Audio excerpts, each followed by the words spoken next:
Morning mga ka-travelers. Good afternoon pala. Ngayon, nandito tayo sa Albalsan, naglalakad papuntang Smart. So may mga decoration din ngayon.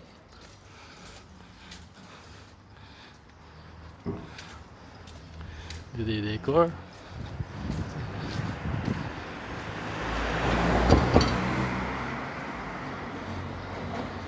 Yan, mga decoration. Hindi ko alam kung pesta.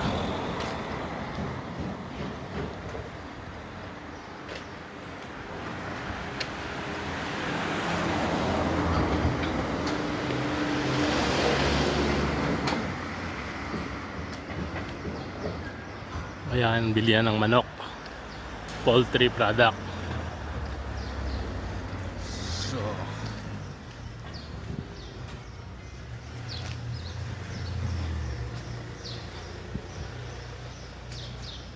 papunta ako ngayon grocery. Bibili ako ng corned beef at itlog at tinapay para almusal bukas. Tsaka soft drinks na rin kasi summer na. Okay, thank you for watching. See you next video. Bye bye. God bless.